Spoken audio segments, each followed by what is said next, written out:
Everyone. Are you ready to find out what happens next? Do you think Jack and Annie can convince Ben Franklin to sign the Constitution? Let's find out.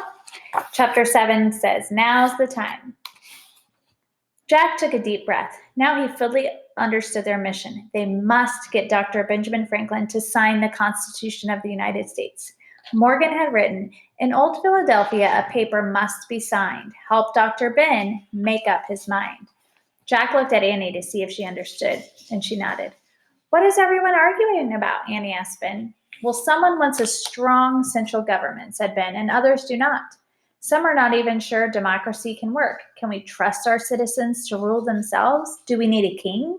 Will the small states have the same power as the big states? My greatest concern, though, is slavery. We must end it, and I fear that will not happen now." "Oh, that is terrible," said Annie. "Indeed it is. On the other hand, there is a great need for a central government," said Ben. "We have no way to collect taxes. We have no way to select leaders." Ben took a deep breath. "I have lost hope, my friends. I fear we will never be one nation." "Really?" said Jack. "Never?" Ben just shook his head. "I just do not see how we can come to a fair agreement." He sighed, then he yawned, then he closed his eyes. In the next moment, his head fell to the side, and he started to snore. "Oh man, this is serious," Jack whispered to Annie. "If he doesn't sign the Constitution, I bet others won't either. And without the Constitution, our country will never come together." "Let's look at Morgan's note," said Annie. Jack reached into his backpack and pulled out their rhyme. He read the last two stanzas. "Listen to his thoughts. If his fears start to grow and he loses all hope, there's a place he must go. 'Tis a land filled with things that you see every day, but these everyday wonders will show him the way." "There's a place he must go," repeated Annie. "Read that last part again." Jack reread the 4 lines. "'Tis a land filled with things you see every day, but these everyday wonders will show him the way." "I get it," said Annie.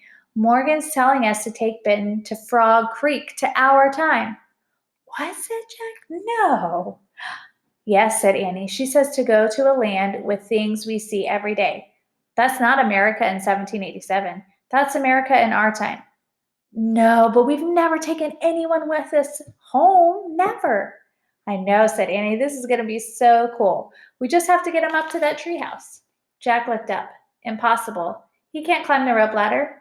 "We have to try," said Annie. She tapped Dr. Ben's shoulder. "Excuse me, doctor?" Ben stirred from his nap. "Oh, yes," he said. "Sorry, I must have dozed off for a minute." "That's okay," said Annie. "Jack and I have a secret to tell you, a really big secret." "Yes?" Ben sat up in his chair. He yawned and shook his head. "Tell me, what is it? I like secrets." "There's a tree house in this tree," said Annie.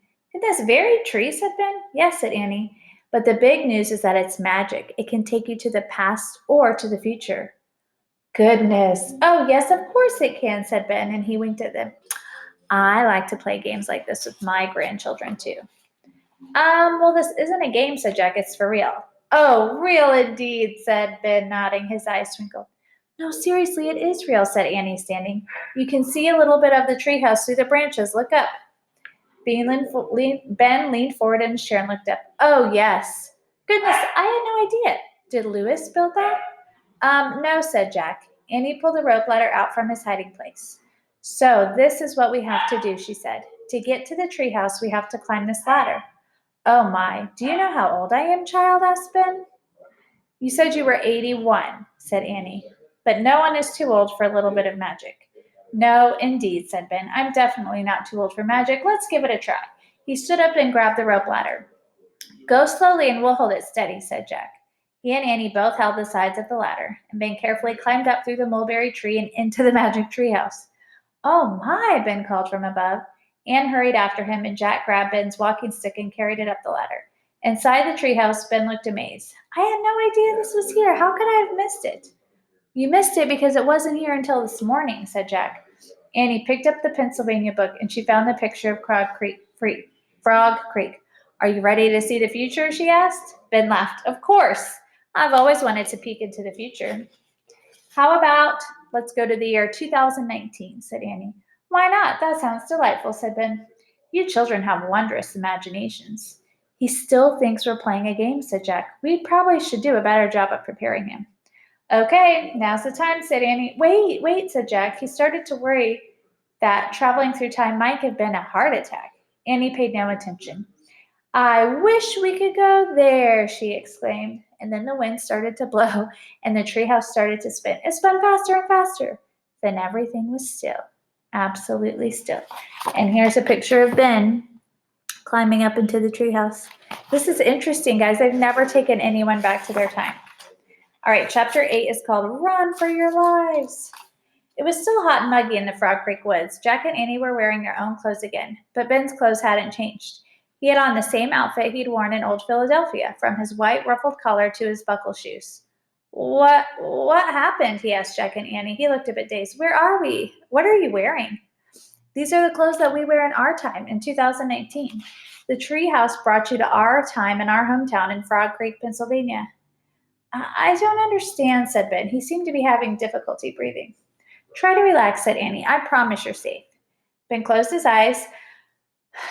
His breathing slowly returned to normal. All right, I feel better now, he said. Ben reached out the window and plucked a leaf from a branch of an oak tree. Well, this tree is real, he said, but it's all very strange. I wonder what science would have to say about this. I think you have to forget about science just for now, said Jack. Think about your journey to the future as a big mystery, said Annie. A big mystery, whispered Ben. Yes, there are many things science cannot explain. Time itself is a mystery. Exactly, said Ben. Exactly, said Jack. Time is a mystery. Ben shook his head. He looked troubled. Then he clasped his hands. So be it. Time is a mystery. Sorry, the mailman's about to get to my door. Hope he doesn't ring the doorbell. Oh, good, he didn't. Time is a mystery, he grinned. Show me my future country. Okay, said Jack. We'll go first, and then we'll hold the ladder for you again. Jack and Annie hurried down the rope ladder.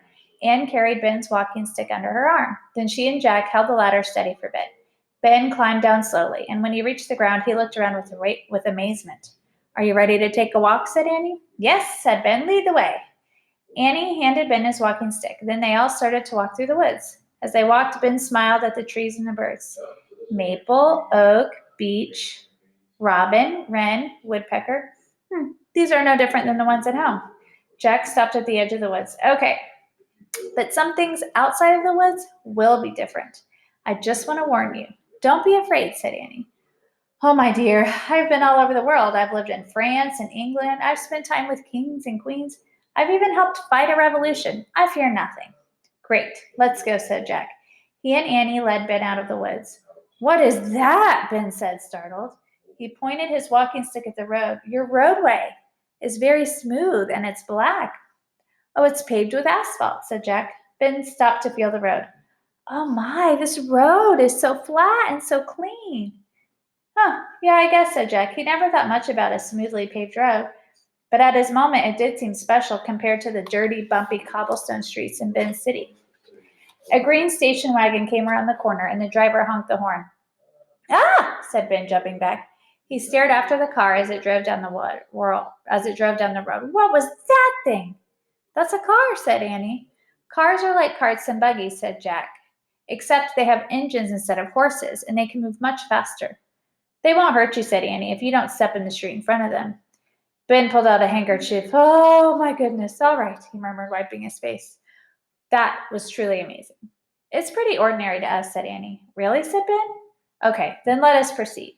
They started up the sidewalk. Jack was relieved that Frog Creek was an old-fashioned looking town. Most houses were not that different looking from the ones in Ben's time. But Ben pointed to a sprinkler spraying along. What is that? He asked. Oh, that's a sprinkler, and it waters the grass, said Jack. Ah, said Ben. He pointed at the power lines alongside of the road. I don't understand. Why are the clotheslines so high up? Annie laughed. Those aren't clotheslines. Those power telephone lines and power lines. The power lines carry electricity into all the buildings. And my electricity, said Ben. Well, not really, said Jack. We don't get our electricity from lightning. It comes from burning coal and gas and oil in these big machines that, the machines make electricity, said Annie. I'm not sure I understand, said Ben. Annie leaned closer to Ben. We don't either, she said. Ben stopped. What's that strange noise? He said. There's a loud buzzing noise. Is it coming from overhead? They all looked up. The buzzing grew into a roar, and a small propeller plane appeared above the treetops. It had taken off from a nearby airfield. Ah, Ben cried, run for your lives. Then he covered his head and hobbled quickly back into the Frog Creek woods. And that takes us to chapter 9 called A Good Idea. So this is so cool. They brought Ben Franklin into our time, which was the future for him. He'd never seen a car. He'd never seen a paved road. He'd never seen a sprinkler. He'd never seen power lines. He'd never seen a plane. And now he's scared for his life because he's never seen one in the sky and doesn't know what it is. So this is interesting. So tune in tomorrow to read the last 2 chapters and to find out what happens. Hope you have a good day, and I hope you enjoyed this book. Bye, friends.